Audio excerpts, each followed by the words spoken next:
Hi guys, in today's video we would be discussing the auditing and the logging capabilities of the NextGen KeySecure. For this demo we would be using the version 1.10 and we would first of all be starting by the records. Now records are basically audit records and that's an important distinguishing point. Like these are not the logs but these are the audit records messages. What we mean by that is that they do the auditing actions, and what they audit are any warnings and as well as any successes for certain type of events. So these are not the log messages for troubleshooting. They are just indicating a success of an auditable event on the NextGen KeySecure or a failure of an auditable event on the NextGen KeySecure. So to access the records, one has to click on the app launcher on the top left side and go to Key and Access Management and then go to Records. Frankly speaking, I find this a bit weird that the records are located in Key and Access Management, but that is something which is there. So once you are inside the record section, you would see it's divided into two parts. One is the record and one is the alarm configuration. We will be coming to alarm configuration a bit later. On the record section, it's divided into 6 or 7 columns, starting with severity. The second column is event created, then there is action, details, it then has the by field, the source, and the client. So going over one by one, there are two severity levels. One is info and one is warning. So info is everything which is successful with the events, and warning comes up in case there is a failure of the event or something was denied. Like for example, if you're trying to access a key and you don't have permissions on it, the severity would be a warning. And then there is the action column, which describes what action was audited. For example, here we see the action audited was create tokens. Similarly, if the action is to create key, it will say create key or export key, like we see here. So here, some client was exporting a key. Now, moving on towards the right, it has the details column, which tells you the details about the action which was happening. For example, here when it says create token, it tells you what the user ID was which was trying to create a token, what the username was, what type of a connection the user was belonging to, whether local or LDAP, and what was the grant type, whether it was granted an access token or a refresh token. And then tells you this action was taken by admin, and in case it's a client, it will give you the client ID here. And moving on, the source is the host name or the IP address, host name or FQDN of the NextGen KeySecure. So since we don't have FQDN right now, so it simply says KeySecure. And then client is the client machine which generated this event. Here you will get either the IP address or the host name. So here we have seen the create token. Let me go and create a key and we will be able to see a new alarm. So I'm just creating a test record key. The algorithm is AES. The owner is admin. I'm leaving everything at default and I'll do a create. So it created a key there.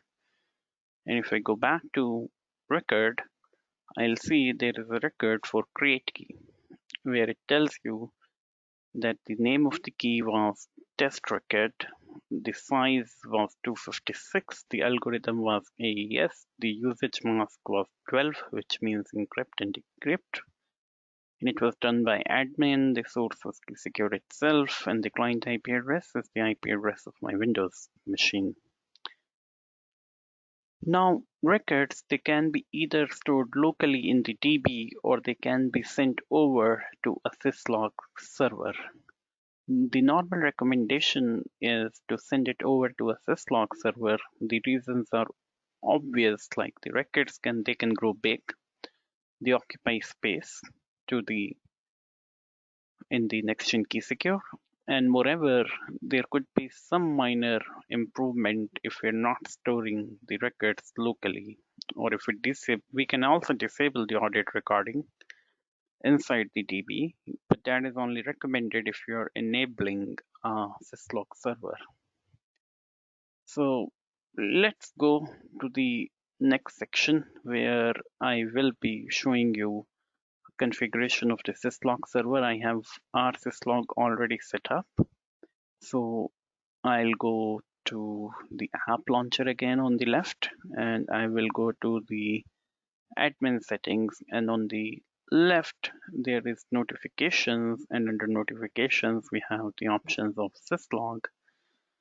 So when you go to syslog, it gives you the option of adding a syslog server, and you add a server, you specify what protocol to use, whether UDP or TLS. In case of TLS, it will ask you for the server certificate.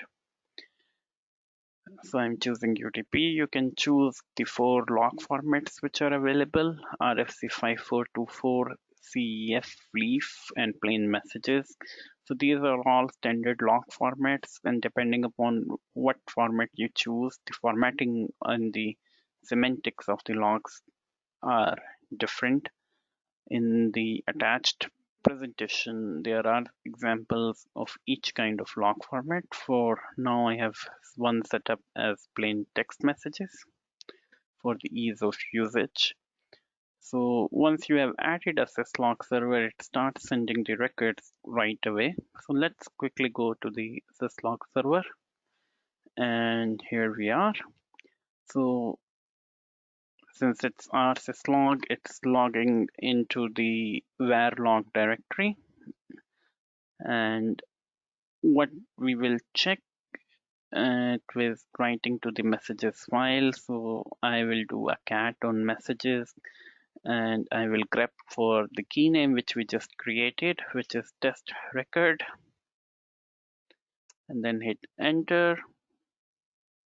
So it shows you the event here, like there was a create key which succeeded, the client IP which was requested it, the create add date, the name of the key, the username with which it got created, and the usage mask with it got created.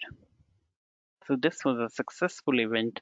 Let me grep for a warning. So I'll grep for a warn.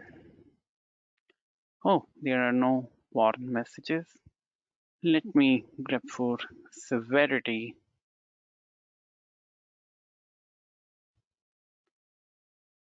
So here we have the severity alerts showing you the severity of info mainly. So that's how you can send your records to a syslog server, and that's also recommended. In my slide, I'm also covering how to disable the internal audit recording of the records and just simply send them to a syslog server. Moving back to the next part of the demo, which is the alarm configuration. So alarms are basically notifications for a user logged into the NextGen KeySecure system. So once you're logged in, you can browse to the key and access management, and you will get all the alarms there. And there are some built-in alarm. For example, if you disable the TLS protocol on the NEE interface, it will raise this alarm, NEE TLS disabled. And you can also filter the alarms based on state being on or off. So if you skip the off part, it will show you all the other alarms. For example, This is a custom alarm which I just created, which tells you if a AES key with the size of 128 bit has been created on the system. Considering I only want to allow the creation of 256-bit AES key, and in case someone tries to create a 128-bit key, it would be raising an alarm. There is also an alarm for any TLS disabled. There is an alarm for HSM offline, so the NextGen KeySecure is a heartbeat, and in case the heartbeat fails and the HSM connectivity is broken, it raises this alarm and you will see the services going down eventually. Then there is also an alarm in case the cluster certificate is expiring, and then there is a cluster node down alarm. The cluster certificate expiration alarm triggers 30 days prior to expiring of the certificate, and the current validity of the cluster certificate is 2.2 years. Then there is the cluster node down alarm, which gets triggered in case any of the nodes in the cluster go down. And there is disk full alarm, which triggers in case the disk capacity is at 80%. And it also prints what the current is, which is 31% utilization at the moment. So these are the built-in alarms, and on top of it, you can create custom alarms. Like for example, I have one created here, which is called the weak AES key creation. And what it says is that in case any of the input for a key creation is 128-bit, it will raise an alarm. So like for example, if I go to keys now, and I'll create a key called test alarm key 1. I give it a size of 128 and I go down. It will create the key, since at the moment I haven't created any policies to prevent it, but the alarm also went to red.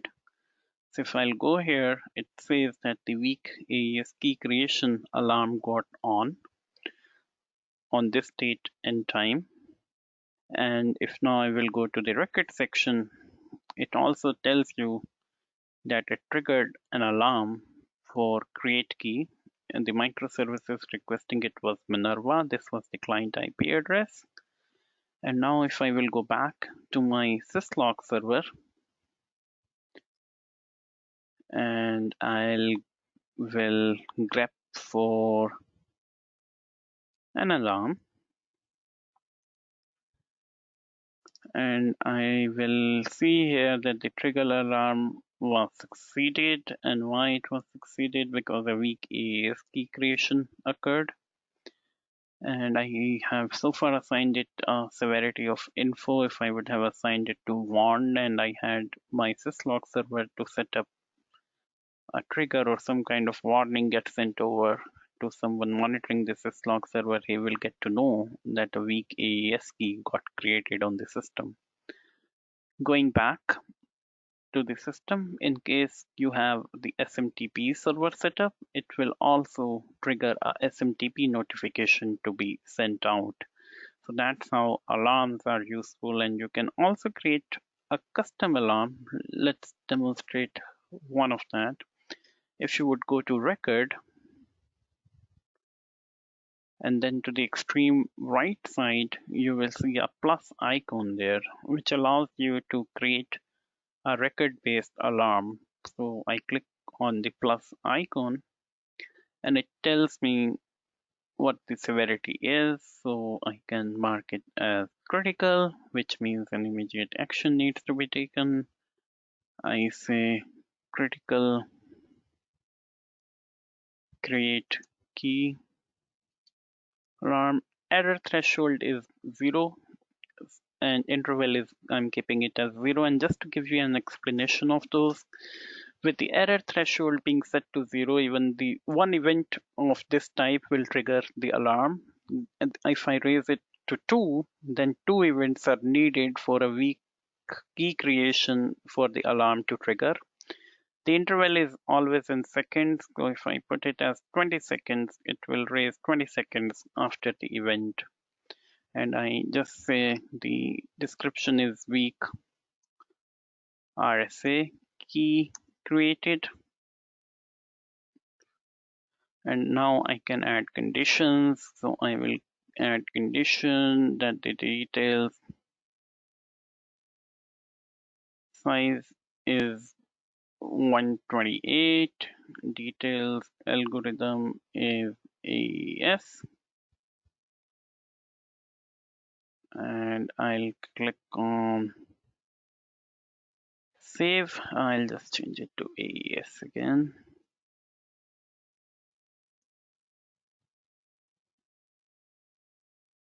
And I'll click on save down there. It created it. And now again, if I create a key called test key 128 and I give the size of 128 bit.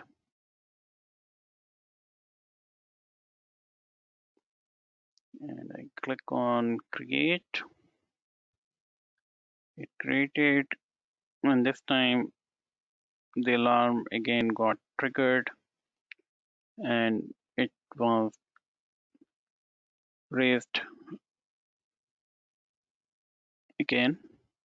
And if I go back to my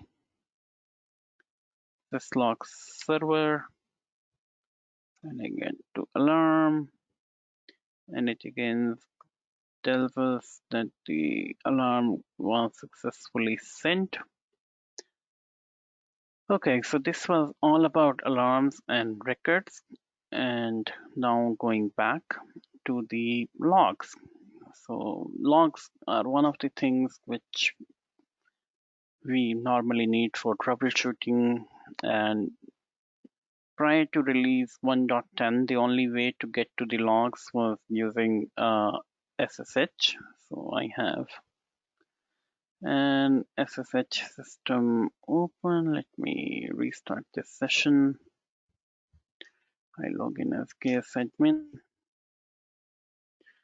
So I have authenticated. This is one of my 1.8 systems. No issues with that. I'll cd to opt KeySecure logs. That's the logs directory, and I go to keysecure.system.log. Oh, that's the file name. Let me go to that directory. I do list, and so far there is only a one log file. Normally, on a used system, if you would be checking the same log files, you will see that it has a bunch of log files. So typically a system keeps log files up to a month, which normally goes up to 6 files, with each being roughly the size of 1.2 gig. So the first two files are kept uncompressed and rest of the files are compressed. So typically the size it should occupy is 6.2 gigs, but we have seen conditions where the log rotation hasn't happened successfully, and we have seen the log partition fill up. So the log file is typically rotated at 1 gig, and right now till version 1.10, the services check the log file size every 3 hours. So if within those 3 hours more than 1 gig of logs are created, then the file size will be bigger than 1 gig. And one of the things which we have seen sometimes in past is the Kylo or the NextGen KeySecure disk becoming full. And one of the directories which can quickly check and clear is the logging directory. Now let's quickly take a look at these logs. So here you will see that it has huge logs because it's simply logging all the services in a one file. Now this has both pros and cons to it. pros is while information gathering, you just need to request a single log file for most of the situations, unless you are dealing with some issues related to networking or the Ubuntu host itself, because all the Docker services are logging in the same file. The two obvious cons are like the file sizes are big, the log files are huge to go through, and the second one is like you have to like go through a log parsing tool, or you have to be really efficient with the grep commands in order to filter through these files. And typically, I'll stop it. Typically, the best method to check for a file is to do a tail, like, and then do the grep. So I tail on the log file, and if I would like to check the state of the cluster, I will grep for PG. No entries for PG here. I will grep for Minerva. So there is a single entry for Minerva, which was the get status. I'll check for sheepdog. So it looks like this system has not much logs. Let me log into one of the systems which is being used more extensively to show you some of the log entries. Just give me one quick minute. Okay, so I have my 110 system up. Let me go to the OPT KeySecure directory, and let me do a list here. So let me go to the logs directory and do a list. And you see there are two log files here. So let me quickly tail the system log, which is the most recent file. And let me grep for sheepdog. Nothing for sheepdog here. Let me grep for Mayday.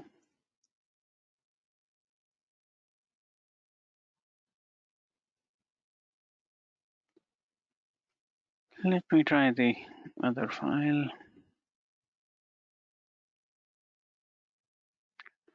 Looks like the file just gone.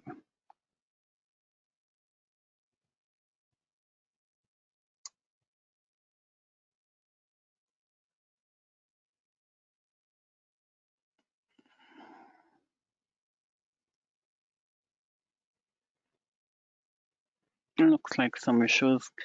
Anyhow, I have one of the sample log files open on my system.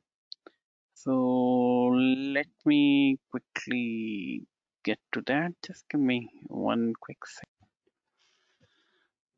So here I have one of the logs open, and as you can see, all the services are logging in here, like NEE, Minerva. It tells you what it's doing. If it's calling an internal service for authorization on a key, it will print to you like it's checking the SELI port and doing an internal authorize. If it's writing to records, it tells you it's writing to the records using the Hugo service, which in turn calls the clerk to write the record file. Similarly, you can check for the other services. You can check PG for clustering. You can check dbmugger, which is again for clustering. Let's see, yeah, here it is, the instance. You will see it's going to Darkstar, which is our sealer services for MKEX for the secrets. So that's how the logs look like on the secure system. And starting with 110, you can also download the logs from the UI, which is a really nice thing to have. So you go to admin settings, you go to logs section, and these logs are signed by a CA, and it uses by default a local CA, but you can also sign these logs with a different CA. So when you click on download, it will download the logs, and once they are downloaded, you can then run a bunch of SSL commands to extract the logs, and once extracted, you can view them on the system, and you also can run the OpenSSL commands to verify the signatures just to be sure that the logs have not been tampered with. So here I have the files downloaded. Let me quickly do a list. So these are the logs for August 24th, and I forgot one option here, which was that you get the option to download all logs, which basically downloads all the archived files, or you can only download the current logs. So I would only downloaded the current logs here. So I will quickly extract it using tar utility. You can also use the zip. So if I'll do a list now, it tells you it got a KeySecure cert, it got another archive, and it got the KeySecure signature against which we can match it. So let me get the README file real quick. And it says first you run this command. Let me quickly run this to get the public key. And once that is done, you do the signature verification, and it says verified okay. So I will further extract it.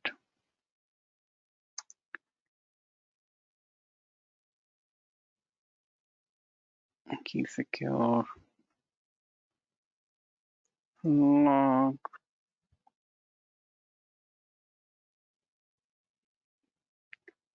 .tar.zz.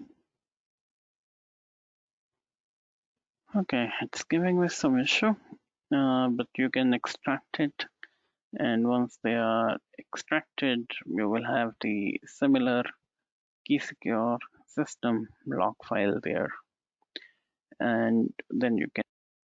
So this was all for the logs, audit records, and syslog.